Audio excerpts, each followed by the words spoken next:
I have both documents in context already. The prompt file, prompt scene, contains the full instructions, and the second document contains the source story content, a manhwa recap about a massive transfer student at a delinquent school. I'll now write the 700-line English TTS script per the prompt's exact specifications. What if the most feared kid in school never threw a single punch and still put everyone on the floor? That's exactly what happened when the biggest transfer student anyone had ever seen walked through the gates of Guyang High. And when we say biggest, we mean it in every possible way. This kid tipped the scales at somewhere around 2 tons, or at least that's the number people kept throwing around, because nobody had actually seen anything like him before. His name is Nuk, and from the moment he set foot on campus, nothing about Guyang High would ever be the same. Guyang High isn't your average school. It's the kind of place where the hallways have a pecking order, stricter than most military academies, where the strongest kids run the floors and everyone else either falls in line or gets stomped flat. Every grade has its own leader. Every leader commands loyalty through fear, and anyone who steps out of place gets reminded fast. Into this world walks Nuk, a transfer student from the capital, looking like a boulder in a school uniform. The class rep was the first one assigned to show him around a sharp, composed girl who was already turning heads among the first years. She gave him the tour, introduced him to the layout, kept things professional, and the whole time Nuk just nodded along with this calm, almost sleepy expression on his face. It was the kind of calm that made people uncomfortable, not because he seemed nervous, but because he seemed completely unbothered. And in a school like Guyang, unbothered is either the bravest thing you can be, or the dumbest. Nobody could quite figure out which one this was yet. Then there was the second-year girl named Susie Park. Susie, the most talked-about girl in the upper grades. The second Susie laid eyes on Nuk across the hallway. Something clicked for her in a way she clearly hadn't expected. She'd come back every single day after that, finding reasons to be wherever he was, making it everyone else's problem. But Nuk wasn't exactly rushing to entertain any of that. He had a different goal entirely, and it had nothing to do with dating anyone. What Nuk wanted more than anything was a peaceful high school life. That sounds simple enough, except Nuk's was hiding something that made peaceful almost impossible to hold on to. Because underneath that quiet, round, easygoing exterior was a level of physical ability that didn't belong in a high school, or maybe anywhere. The first hint came on his very first day in the cafeteria, when a group of older delinquents decided to mess with the class rep. They pushed her, got in her face, doing what bullies at Guyang do when they want to remind someone of the hierarchy. And before anyone could process what was happening, Nuk stepped between them, not dramatically, not with a war cry, just stepped. That was enough to stop the whole thing cold. The guys backed off for the moment, but they didn't forget, and a little while later, they came back to settle things with the giant who had embarrassed them. They rolled up ready for a fight, running their mouths, puffed up with numbers on their side.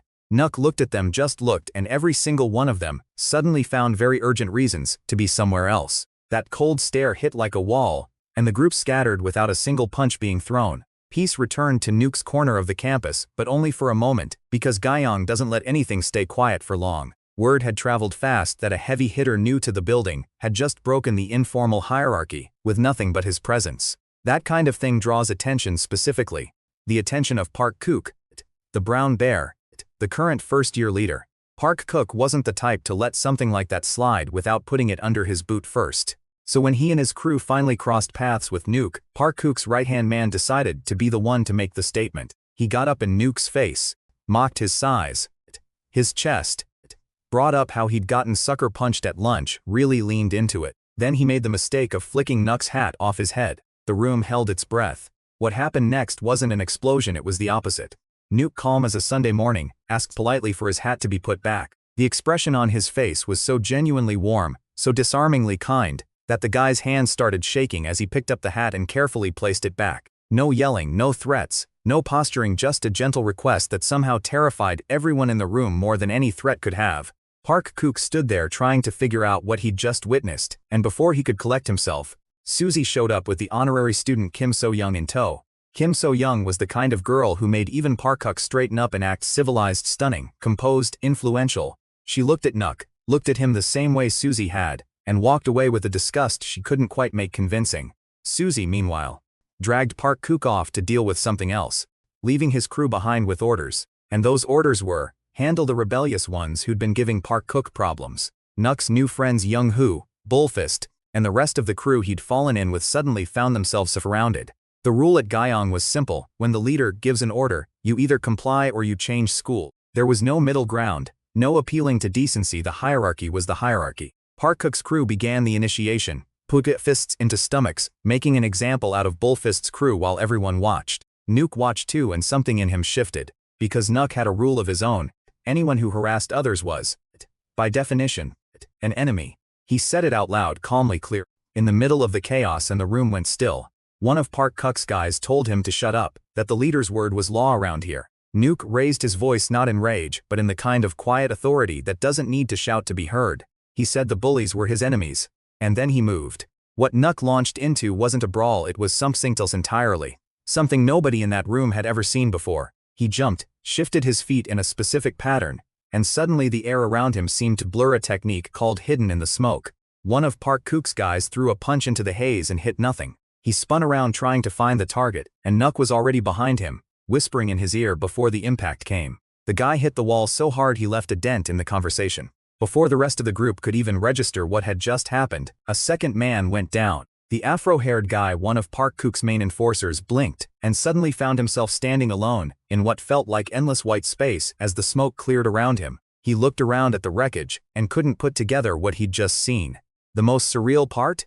Nuke had been asleep when this whole thing started. His body had reacted on pure reflex before his brain even caught up. Meanwhile, across campus, a meeting of the upper years was already processing the fallout. In the classroom right after the incident, every student sat in complete silence, nobody saying a word, nobody moving. The teacher walked in and asked why everyone was acting like they'd just witnessed a funeral, and the room collectively panicked and screamed that everything was fine. Bullfist, one of the junior sub-leaders, sat in his seat quietly connecting the dots. The transfer student had just taken out Hydra with a single hit. Hydra, who was now slumped in his chair having recently returned from an unplanned nap in the floor, was the kind of guy people did not just one shot. Bullfist stood up like he was about to go announce this to the school, and Nuke addressed the entire class with a quiet threat wrapped in politeness.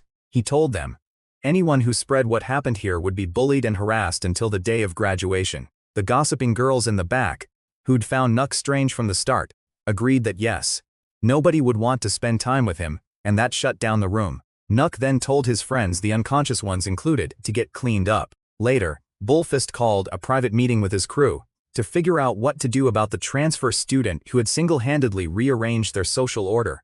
They gathered in an empty corner of the school. Huang Xin barely able to speak through his shaken nerves, confirming that he genuinely thought he was going to die back there. When Nuke arrived at that meeting, one of them went catatonic, on the spot, just locked up and started foaming at the mouth in pure terror. Young Hu had to grab him and tell him to pull it together, and when he couldn't manage it, Bullfist just punched him in the face to reset him. Nuke watched all of this with the same patient expression, waiting. Bullfist turned to him and demanded an explanation. What he got was not a threat. Nuke screamed at the top of his lungs, startling every single person in that hallway, and then, in the same breath, calmly explained that he was there for a peaceful high school life and he needed their help to get it. The crew braced for a shakedown and got a handshake instead. Young Hu reached out first, and Nuke took it without hesitation, just two guys agreeing that they were going to help each other not get into trouble. One by one, the rest of the crew introduced themselves and made peace, with the one exception being the guy still unconscious on the floor. After the introductions, someone briefed Nuke on the school's rules, the pecking order, the grade hierarchy, the fact that Park Kuk had just been elected first-year leader, and critically, any first-year leader's title could be stripped away in a one-on-one duel. There was also a system at Guyang called BTS, the Battle Target System, a formal set of rules governing challenge matches between underdog students and their grade leaders. Nuke filed that information away and kept walking. Then Park Kuk himself arrived with his entire crew. He demanded to know what everyone was doing in his territory. And Young Hu, who apparently had no survival instincts, told him to his face that he was already too fat for the strawberry milk and bread he'd demanded. Park Kuk went red. Before things could escalate further, someone else cut in, asking calmly for everyone to have some respect and stop harassing others. Park Kuk turned around demanding to know who had the nerve, and Nuke simply didn't respond, staring back at him with that same unbothered look. One of the Brown Bear's henchmen saw an opening, and went to make an example out of the fat transfer student, threatened him, mocked his weight, brought up the cafeteria incident. Then he reached for Nuke's hat, and ended up putting it back with trembling hands.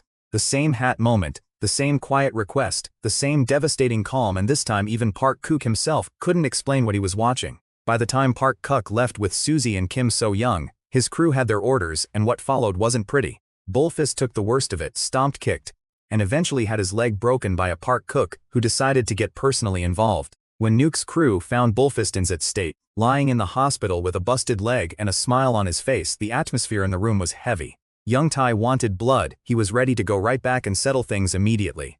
Bullfist held him back and claimed his leg was a motorcycle accident, keeping things light for the sake of the room. He mentioned that once he healed up, he'd be filing a BTS challenge, and something in that word made Nuk go very still. That was the moment Nuk decided that 3 days was all he needed. Young Tai caught him leaving and got in his way, told him he was the reason this had happened, that the whole crew would have sold Nuk out to avoid trouble if Bullfist hadn't protected him. He said Bullfist had never even thought of Nuk as a friend, just someone worth protecting, and now look where that got him. Young Tai threatened to report Nuk to the seniors himself if he pulled another stunt.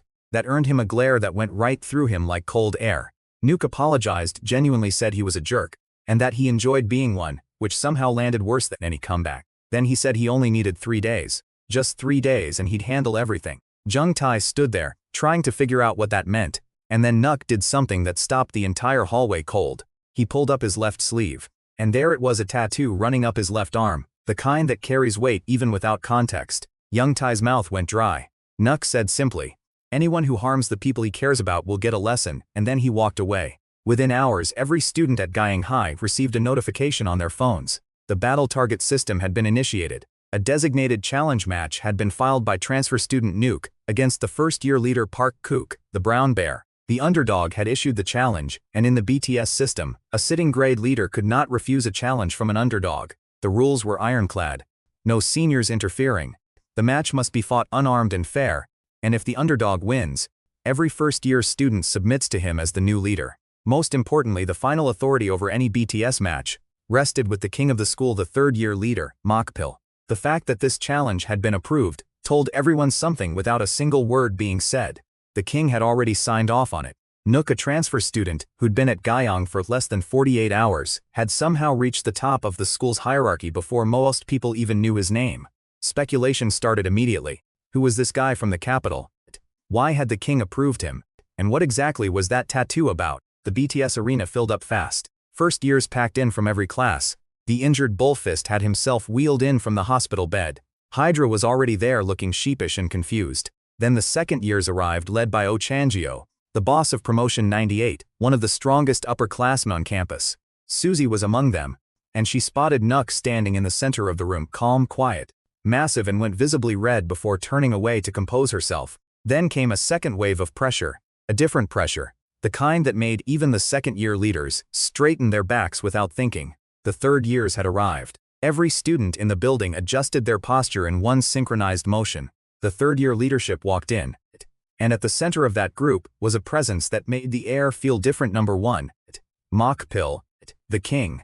One step and the floor trembled, or at least it felt that way. He took his seat like he owned the building, because he did. Mokpil spoke briefly. He said BTS had been a long time coming, and that he personally approved the challenger, even though many were questioning why a nameless transfer student was allowed to compete. His tone made it clear there would be no further questions. The arbiter for the match was Zombie, one of the third-year students, who laid out the final terms. The match ends when someone falls, admits defeat, or the arbiter calls it. There was one rule about what areas were off-limits, announced with a completely straight face, and then the match began. Park Kuk launched first, a straight punch aimed at Nuk's face, fast and heavy. Nuk blocked it clean. The second punch came immediately after, and Nuk absorbed it into a tight iron defense that didn't budge. Park Kuk started throwing combinations, one after another, raining blows on the transfer student, who just stood there and took them. The Brown Bears crew was cheering, feeding off the energy of their leader going all out. But the third years watched differently. One of the senior students pointed out, quietly, that the one actually in control of this fight was not the one punches, because the harder Park Kuk pushed, the more his breathing became ragged, and Nuke hadn't broken a sweat. Park Kuk felt it too. That creeping wrong sensation of throwing everything he had, and feeling it come back at him through exhaustion. His fists were connecting, but somehow he was the one taking damage. Nuke looked at him in the middle of the barrage and, in his most casual voice, told Park Kuk to just apologize so he could show him some mercy. Park Kuk refused. Nuk said that was his last chance. The brown bear dug deeper, throwing everything he had left, and then Nuk activated the next phase. He stood straighter, expanded, and the room felt the shift technique. Absorption. Every punch Park Kuk had landed, Every ounce of force that had come in, Nuk had been storing it, and now he was ready to give it all back. He called it right fist heart, cleaning 50 pounds of compressed force delivered with one hand. Park Kuk found himself under a rain of blows so fast and heavy he couldn't track them. His crew fell silent. The brown bear, the undefeated first-year leader, couldn't breathe. Nuk urged him one more time to apologize, still calm, still offering the out, and then reached into his pocket and pulled out a pack of cigarettes. Zombie immediately called him out for trying to smoke mid-match, which was absolutely against the rules. What happened next was not in any rulebook. Park Kuk, cornered and desperate, reached into his own pocket and pulled out a set of brass knuckles. He swung them directly into Nuk's head before anyone could react. Blood hit the floor. The room exploded. Students were screaming that Park Kuk had broken the sacred rules, a weapon, in a BTS match, in front of the entire school. The second years were stunned. Susie pressed both hands over her mouth, and Zombie moved to disqualify the brown bear on the spot. But before the call could be made, laughter cut through the room. Deep, unhinged, sinister laughter that sent cold down every spine in the building. Mockpill was laughing. The king leaned back in his seat, laughing his heart out, and the entire school went perfectly still in response. Zombie turned to stop the fight. The king told him to keep going. A student tried to argue that a rule had been broken. The king raised his voice, and the sound wave alone knocked several students out of consciousness. That was the true power of the school's ruler. Not a punch, not a technique, just his voice, rattling the room at its foundations. Zombie had no choice. He resumed the match. In the hospital, Bullfist ripped the IV out of his arm and tried to stand up, only for the nurse to physically block him. Hydra crumpled to the floor outside the arena, unable to process what he was seeing. Susie questioned the king's call out loud, which, in Guyang, was not a small act. Park Kuk, blood pumping, the king's permission in his ears, charged at the injured Nuk on the floor to finish it, and then someone stepped in the way. Young Tai, the hot-blooded kid who had just been threatening to drag Nuk out of the hospital by the collar, took the brass-knuckled punch full in the face. He went down, but Nuk was still on the floor. Two underdogs both down, in front of a first-year leader holding a weapon. Park Kuk stood over them, and the king screamed at him to end it. For one moment, the brown bear was somewhere else entirely, back in a memory. Years old, standing in front of a man who told him he was useless, worthless, no good for anything. Young Park Kuk had despised that man, but the rage had made him hard, made him discover what he was good at: the victory. The next fight, the ring of kids cheering around him. Every win felt like proof that he wasn't worthless, and every potential loss felt like confirmation that he was. He couldn't lose. He would never lose. Nuk's voice snapped him out of it, flat, direct, from the ground. Focus on the fight. Park Kuk looked down at him and felt something he hadn't felt in a long time. Real pressure from someone who wasn't afraid of him. Even the third years in the gallery felt the shift in the room's energy. Nuk said there was no turning back now and announced he would guide the brown bear to redemption. A seal was released. Park Kuk charged with the brass knuckles raised. Nuk used backstep, a single fluid evasion that put him exactly where he needed to be. The king himself went still. Nuk loaded everything into one final strike, the overwhelming counter-truth, and the punch landed like a verdict. Park Kuk hit the floor and stayed there. The arena was silent for one full second. And then the underdog from the capital, a kid who had been at this school for less than a week, was declared the winner. Nuk had been crowned Boss 99, the first-year leader of Guyang High. In the gallery, Susie was watching with red cheeks, barely hiding the fact that every moment of this fight had made her more certain about her choice. When the brass knuckles had connected and blood splattered, she had screamed full volume, no composure left. And when the final counter connected and Nuk was still standing, she made her decision. A few days later, the first-year students who filed into their homeroom found something unexpected at the front of the classroom. Susie Park, Susie of the second years, was parked in someone's seat like she owned it. The student who owned that seat asked for it back, and she threatened him in a voice so low and terrifying that he immediately decided the seat was a gift. She was chatting with Nuk like they were old friends, and the entire room was drowning in envy. Young Hu, always the one willing to say what nobody else would, politely asked the second year to remove herself. She looked through him like he wasn't there. Nuk himself asked her to leave. The teacher would be arriving soon, and that actually worked on her, but only after she demanded his phone number first. She left, calling him honey, which caused a small riot of jealousy among the first-year boys. The class rep, who had been watching all of this from her seat, looked down at whatever was in her hands and said nothing, but the expression on her face said enough. The formal ceremony hadn't even been completed yet, and already Nuk had pulled the entire first-year class into a different kind of school life. He gathered everyone in the auditorium, every first-year thug, underling, and follower that Park Kuk had left behind. They walked in expecting a new boss with new rules, and found instead a massive guy standing on a stage with his back to them.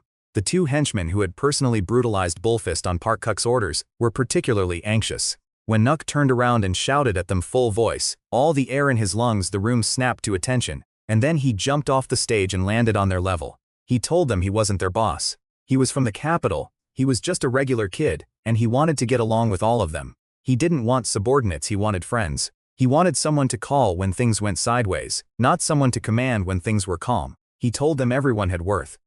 Everyone had a purpose. And from now on, nobody was robbing other students. He reminded them, and it landed heavier this time, that everyone should be matched with an opponent of equal strength. In other words, stop punching down. And then he asked everyone who agreed to shout "I." He took a deep breath, opened his mouth, and shouted, and was met with dead silence. Awkward, blinking, uncertain silence from a room full of delinquents who had never once in their lives been asked to agree to anything by a leader. Someone in the back whispered that they thought it was a battle cry. Then Young Tai shouted it. Young Hu followed. Huang Xin right after. And one by one, the entire first-year class of Guyang High shouted "I" at the top of their lungs in front of their new leader. The boy watching it all later told his friend that he had no idea someone like Nuk even existed, a gorgeous person in every sense of the word. Young Tai, who had been ready to sell Nuk out just days before, felt something he hadn't expected: respect. And just like that, Nuk had an army not of soldiers but of friends. 7 days passed. The first-year hallways changed. Kids who had spent years terrorizing weaker students were playing video games with the nerds they used to rob. The nerd who was ranked top at the game was now being begged to add the former bullies as friends, and he was enjoying every second of it. Outside the classroom, Susie cornered Nuk again with a full menu of date proposals, lunch, karaoke, a DVD room, the works, and he turned all of it down by saying he had an appointment. Susie immediately went cold, clearly assuming another girl, until he clarified, it was a study date. With the class rep, the Kimju, the class president, the composed, straight girl who had been the first to show Nuk around on day one. Susie found her in the room, took one look at the neat, focused girl buried in her textbooks, and her expression shifted into something unreadable. She told Nuk he better take her on a real date soon before she considered him a problem, and then left. That afternoon, inside a small cafe, Kim Mju ran Nuk through English vocabulary with the patience of someone who had clearly done tutoring before. Nuk nodded along, kept up for a few minutes, and then started yawning so loudly she stopped mid-sentence. She decided to call the lesson there for the day. While packing up her bag, she noticed something in her backpack: medicine. Bandages. The kind of thing you bring when you know someone got hurt. She tried to give them to Nuk without making it a big deal, only for him to tell her his senior had already brought the same stuff. Her face fell just slightly, just for a second, and Nuk noticed. Without a word, he took the small plaster she was holding, pressed it to his forehead, and told her thank you that he'd use it. Kim Mju lit up. The walk to the train station that evening had a different kind of quiet than the school hallways, the good kind. But back in those hallways, the pieces that Nuk had rearranged were still settling, and not everyone had accepted the new reality quietly. A few of Park Kuk's old henchmen were struggling to reach their former boss, missing the old order, finding excuses to keep the old attitude alive. One of them, the afro-haired kid known as Dioku, bumped into a grown man on the street and tried to handle it peacefully. He apologized. The man pushed it further. His friend tried to de-escalate and got punched in the face for it. And then it became a full-on beatdown, 3 grown adults putting flip-flops and fists into a high schooler, while his friends watched in horror. Dioku spotted a brick on the ground. He reached for it. A hand stopped him.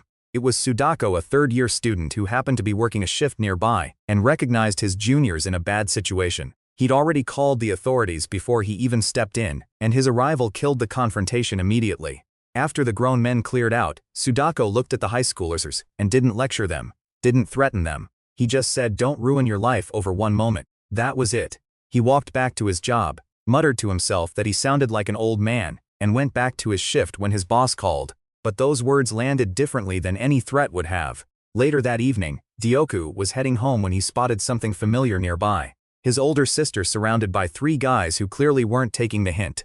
The situation escalated fast. One of them got rejected and swung at her. Dioku appeared out of nowhere and took the slap across his own face. The thug looked down, recognized the same high schooler he'd beaten up before, and laughed, assumed the kid had come back for more.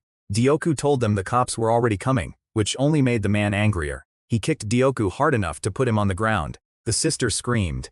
Dioku got up.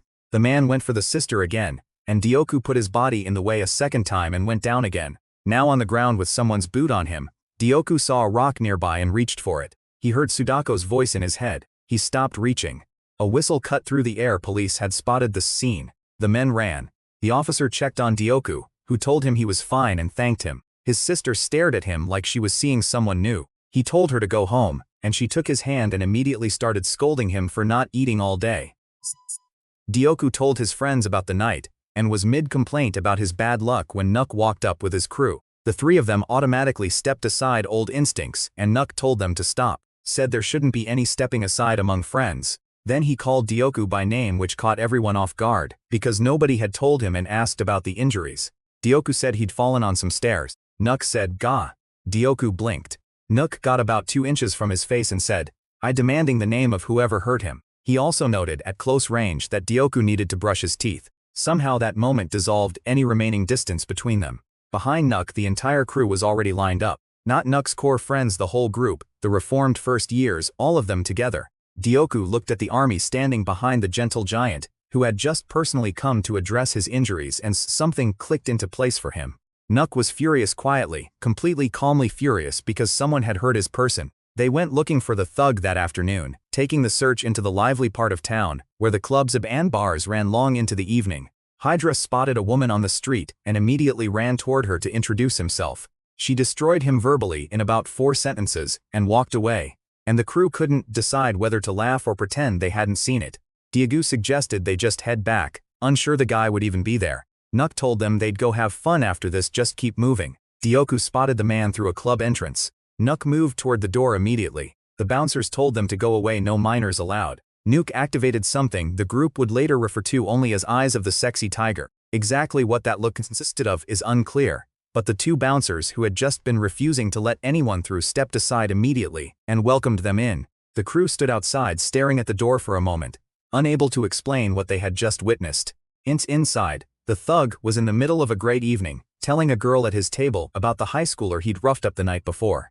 He was laughing about it. Then the table went quiet. The room went quiet. Everyone in the place felt it before they saw the pair of eyes in the doorway. Boss 99 walked in. The thug recognized Dioku sitting in the back, laughed and said he guessed the kid had come crying to his friends.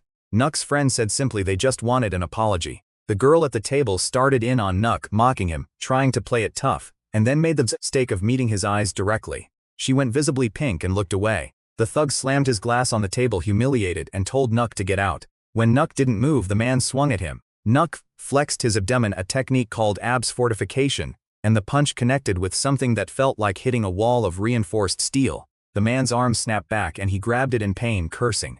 Nuk looked at Dioku and explained, gently, that the man didn't want to give him the justice he deserved, so they were going to get it another way. Dioku stared at the scene, a grown man with a broken feeling arm, a crew of high schoolers lined up behind a gentle giant, and couldn't believe this was being done for him. Nuk told him straight he considered Dioku family, and family looks out for family. Dioku said out loud that his boss was an idiot. Then he said thank you with everything he had, and it came out more sincerely than he probably intended.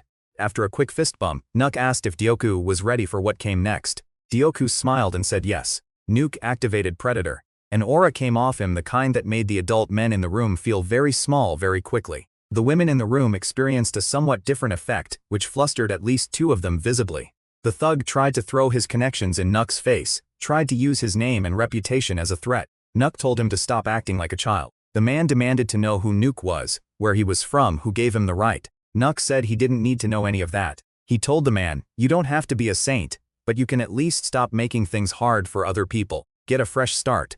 Then the door swung open. A group of men in suits walked in asking for someone named Jinsu. The thug started laughing. His crew, his backup, come to clean up this mess. The man leading the suits lit a cigarette and looked at the high schoolers with something closer to curiosity than anger. Hydra started sweating immediately. Young Tai and Young Hu both went alert at the same time. The man at the front of the suits introduced himself, a graduate of Guyang from promotion 94 Lee Manhwa. He looked at the group of high schoolers and wanted to know who they were.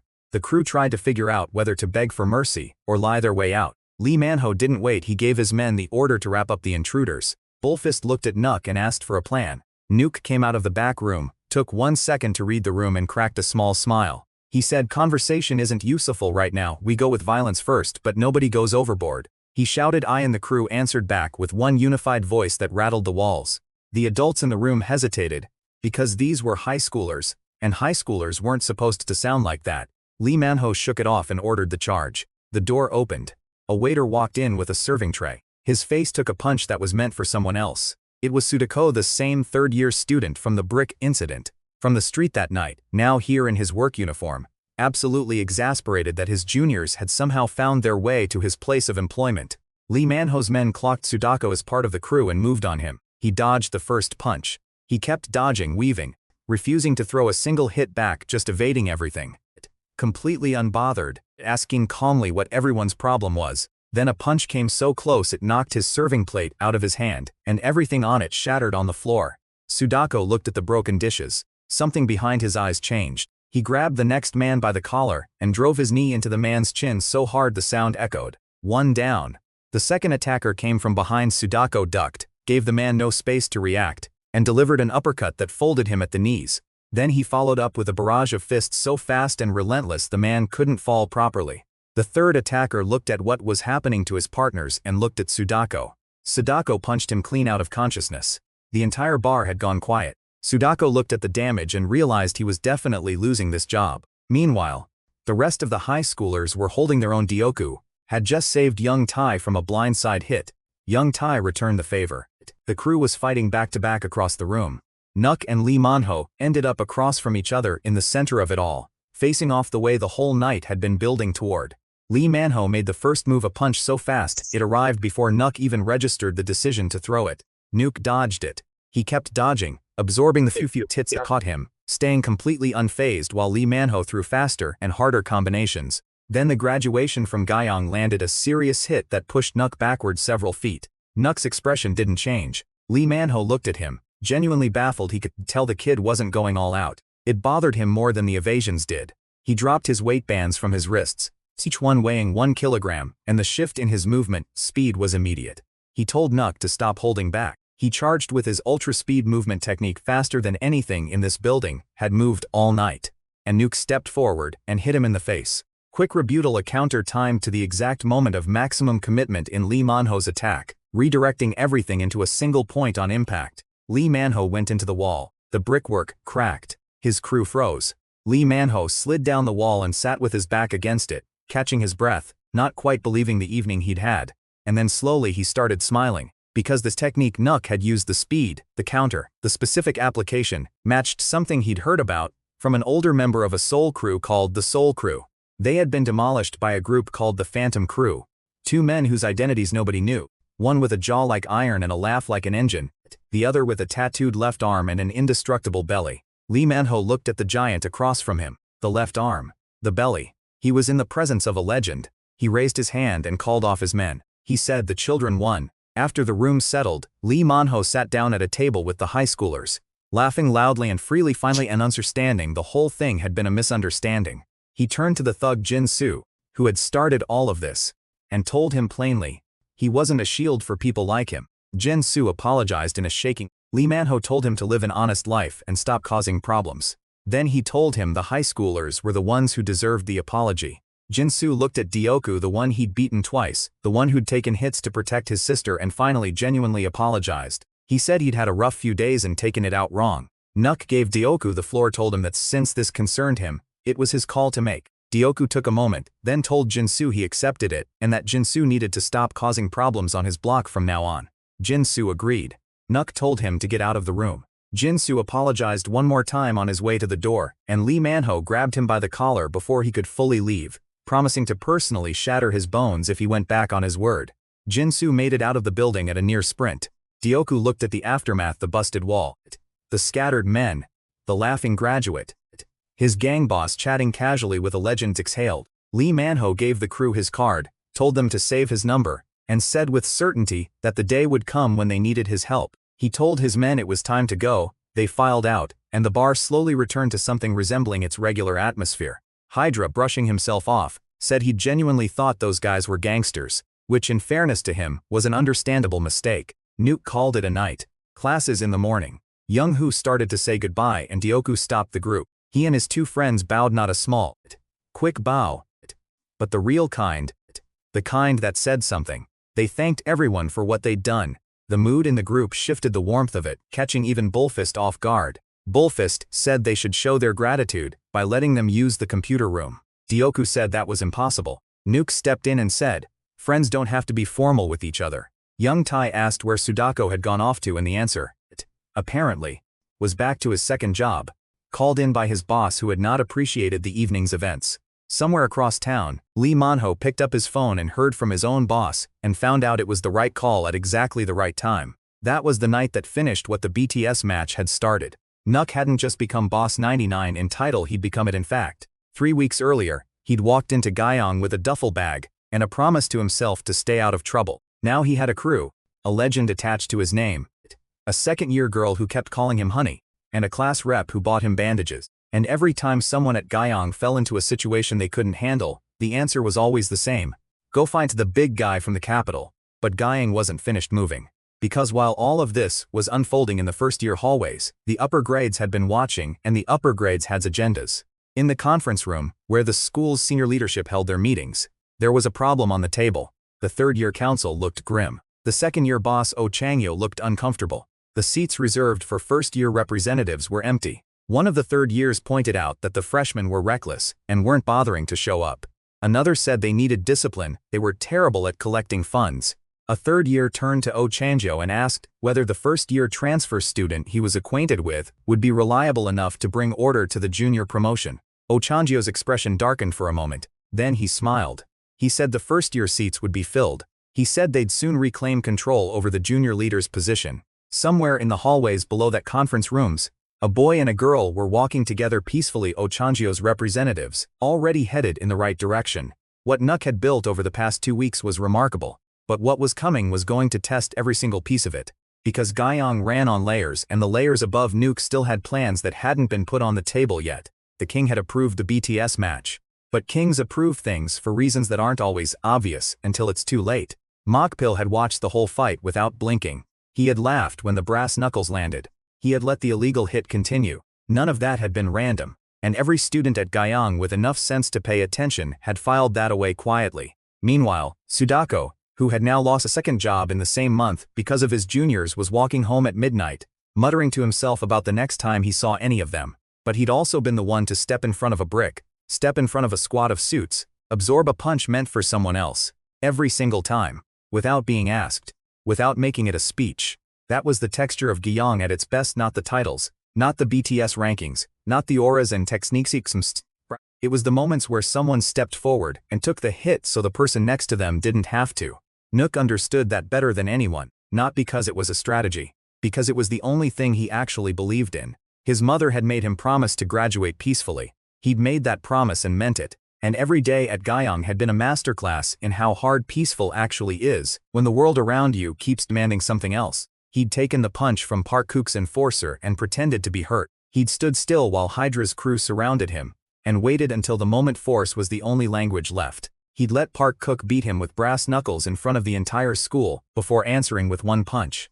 Every choice had been the hardest version of the same choice. How long can you hold before you have to hit back? The answer for Nuk was always a little longer than you'd expect. That was what made him dangerous. Not the techniques, not the tattooed arm, not the legend that Lee Manhwa had recognized. The willingness to absorb, to wait, to be the wall long enough that his opponent exhausted himself against it, and then to redirect everything into one answer. In the days following the bar incident, something unexpected happened across the first-year floors of Guyang. Kids who had spent their entire middle school career learning to punch upward stopped looking for people to punch. The shift wasn't dramatic, it wasn't a chorus or a ceremony. It was the nerd getting added to group chats.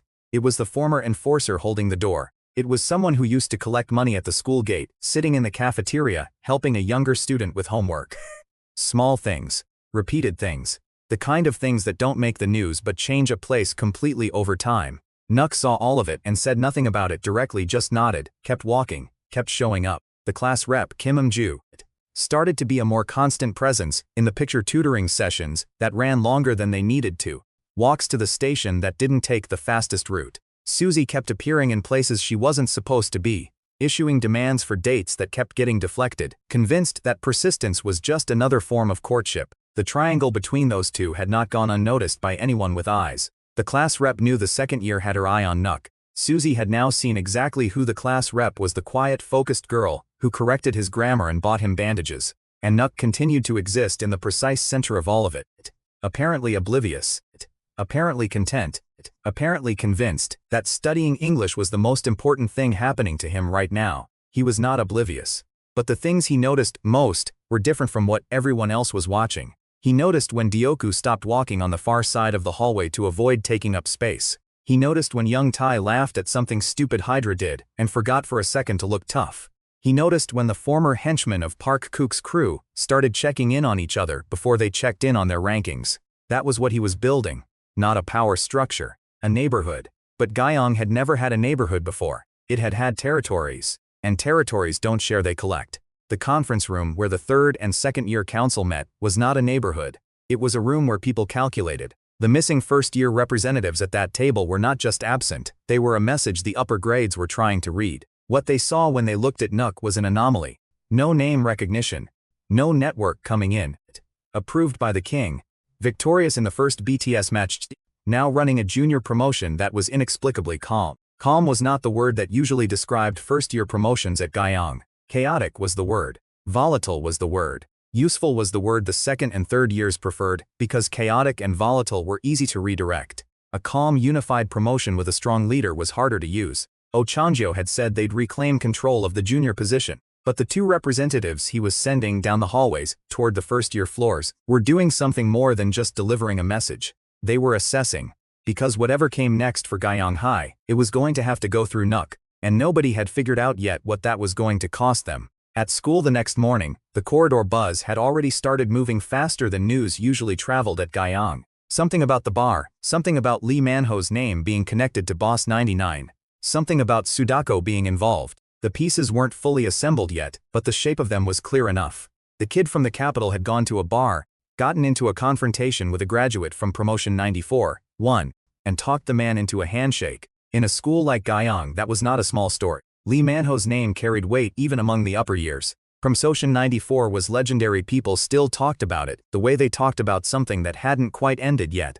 And now one of its members had handed his business card to a first-year student, and told him to call if he ever needed help. The second-year boss Ochangio heard this and said nothing for a long time. The king heard it and smiled the same smile he'd had when the brass knuckles landed. That smile that didn't look entirely like it was on your side, no matter how much it seemed to be. Nuke heard the buzz the same way he heard most things at Guyang, as background noise behind the more immediate fact of getting to class on time. He sat down, opened his notebook, and waited for Kim Eum-ju to start the tutoring session she'd agreed to during homeroom. She had a small stack of flashcards. He had the same patient, slightly sleepy expression he'd had since day one. The class rep put the first card down and looked at him, and there was something in that look that wasn't entirely about English vocabulary. She knew what people were saying about him now. She knew what Suzy was doing every time she appeared in their classroom doorway. She'd read the BTS results and seen the tattoo when he'd revealed it in the hallway. Kim Eum-ju was the kind of person who kept very careful track of what was real and what was performance, and she was starting to understand that with Nook, there was almost no gap between the two. What he showed everyone was what he was, which was the rarest thing she'd encountered at Guyang High. She put the second flashcard down and told him to try again. He tried. He got it mostly right. She corrected the accent and didn't say anything else about it. And that was exactly how you'd expect the two of them to spend an afternoon quietly, correctly, without making it more than what it was. Which was somehow the most unusual thing happening at Guyang that day. Outside, the school continued to hum with its own rhythms, the seniors planning. The middle years watching. The freshmen slowly learning what it meant to belong to something that wasn't built on fear. Sudako worked his next shift somewhere, checked the damage on his employment record, and told himself he was going to stop getting involved in his juniors' problems. He would not stop getting involved in his juniors' problems. Hydra recovered his dignity partially by insulting someone in a group chat and then immediately trying to take it back. Young Tai practiced saying thank you in what he thought was a casual way and gave up on the second attempt. Bullfist healed. Slowly, steadily, in a hospital bed with a smile that hadn't left his face since the night his leg got broken. Because what Bullfist understood, what he had understood, even at the worst moment of it, was that his crew had held together. Nobody ran. Nobody sold anyone out. Nobody chose themselves over the person next to them. That was new. That had never been Guyang before. And it had started with a 2-ton kid from the capital who wanted nothing more than to graduate in peace. The thing about Nook's version of peace was that it didn't look the way most people imagined it. It wasn't quiet. It wasn't soft. It wasn't the absence of conflict. It was the decision made over and over, in the moment, at the cost of whatever it cost, to be the person who absorbed the blow so someone else didn't have to. That was the promise he'd made to his mother. Not that nothing bad would happen. That he would still be standing at the end of it. And the people he chose to stand next to would be standing too. The weeks at Guyang had tried every version of that promise. The cafeteria, the hallway ambush, the BTS arena, the bar on the east side of town, each one a different test of the same question. And every time Nook had found the same answer. Wait, absorb, redirect, give them every chance to choose differently. And then only when there was no other way, answer with everything he had. Park Kuk had chosen pride over the offered mercy, and found himself on the floor of an arena with the truth landing on top of him. Jinsu had chosen violence twice and found himself apologizing in a bar while a legend held his collar. Lee Manhwa had chosen to fight seriously, and found himself against a wall, recognizing a story he'd heard from someone who wasn't there to tell it anymore. All of them had been redirected, not broken, not humiliated past the point of return, but redirected. Given a fresh start that they hadn't asked for, but were now holding in their hands. That was Nook's real technique, the one that didn't have a name, the one that didn't need a seal or a fighting stance. The ability to give someone a way out, even while putting them on the floor. Park Kuk had been offered it 3 times before the final punch. He'd refused every time, and then on the floor of that arena, something in him had shifted anyway. The boy who had been told he was worthless had spent years building a throne of victories, convinced that the cheering was love. Nook had punched through that throne and left something else. Underneath, a kid who hadn't figured out yet that he didn't need the wins to be worth something. That was the work. Not the BTS title. Not the legend attached to the tattoo. Not the fear that cleared hallways before he arrived. The work was the student who sat down to study English. The walk back to the train station at the right pace. The plaster on the forehead and the words "I'll use it." The 2 inches of proximity and the genuine question about someone's dental hygiene. The shouted eye that landed in a room full of kids who didn't know they were allowed to agree to something. None of that fit neatly into any of Guyang's hierarchies or rulebooks. It didn't have a tier or a rank or a challenge protocol. But it was the reason Lee Manhwa had handed over a business card, instead of pressing the advantage. It was the reason Sudako kept showing up even when he definitely should not have. It was the reason Dioku really bowed, with his 2 friends, in the middle of a street after midnight, because the thing Nook had given all of them wasn't protection. It was proof. Proof that a school like Guyang, a place built on violence and leverage and the constant performance of dominance, could hold something different inside it. That the kids who ended up there, who everyone had written off as delinquents and lost causes, could choose something else. Not perfectly. Not all at once. Not without somebody still throwing a brick occasionally. But choosing actively, imperfectly, in small and large moments, to be the kind of person who doesn't make things harder for the people around them, and graduate peacefully. That was still the goal. It was still the promise. And even with the senior council watching, even with the king's unreadable smile somewhere above all of this, even with Oh Changio's representatives already moving through the lower hallways with their own agenda, Nook believed it was possible. Not because Guyang was easy, because he had made it harder for every version of easy out to stick. He had closed the doors through which fear usually walked, and opened different ones. The ones that led to a computer room, a study session, a group chat, a first real apology. The ones that led, eventually, to a graduation that meant something. In the auditorium speech, he had told them all, repent together, and graduate in peace. That wasn't a speech about power. That was a promise, the same kind he'd made to his mother, now extended to every first-year student at Guyang who had shouted "I back" at him. The days ahead were not going to be simple. The second-year boss had plans. The king had watched with that smile. And somewhere in the history of Guyang, the Phantom Cruise legend was still alive enough that Lee Manhwa had recognized it in a single counterpunch. There were people above and outside these walls who knew more about Nook than the students inside them did, and that information had a shelf life. At some point, who he was going to become impossible to contain, not because he revealed it, but because the people who already knew would stop staying quiet.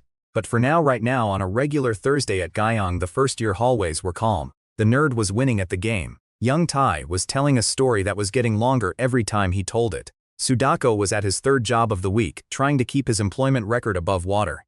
Bullfist was testing his leg and starting to believe it would hold. Kim Ju had a new flashcard ready for the next session. Susie was planning her next appearance in the wrong classroom. And Nook was walking down the hallway in his too small uniform, with his hat pulled low, looking for all the world like someone who wanted nothing more than to get to class without incident. Which was true. It was just also true that incident seemed to find him the way weather finds high ground. And every time it did, the same thing happened. He absorbed it. He held the line. He gave every single person involved a chance they hadn't come looking for. And then, when the moment was right, he redirected everything into the one answer that mattered. Not because he was the strongest. Not because he was the smartest. Not because the king had approved him, and the legend had recognized him, and the tattoo meant something to people in other cities. But because he had made a promise to a woman who believed he could graduate peacefully. And Nook above everything else at Guyang High was a person who kept his word. That was the thing everyone at this school was slowly learning from the first years, who had shouted "I" in the auditorium, to the third years, watching from the conference room above. The big kid from the capital didn't fight to win. He fought to finish. And there's a difference, a real, permanent difference between those two things. Winners need opponents. Nook needed the fight to be over. Which meant every person who came at him was being offered the same deal without knowing it. You can stop whenever you want. The mercy is always available. He'll wait as long as it takes. Park Kuk had learned that the hard way. Lee Manhwa had recognized it in time. And every person who came after them was going to find the same wall, patient, round, immovable, somehow still smiling. The wall from the capital. Boss 99. The underdog, who challenged a grade leader on his second day, won, and then jumped off the stage to shake hands with everyone who had just tried to beat him. Guyang High had never seen anything like him. It wasn't going to again. But for every student who walked those hallways during his time there, the nerds, the delinquents, the class reps, the former henchmen who were now adding each other on games, what they would remember was not the fights. What they would remember was the moment after the fights. The moment where Nook looked at whoever was on the floor in front of him and offered them the same thing every single time. A way back up. And an invitation to make the rest of it count.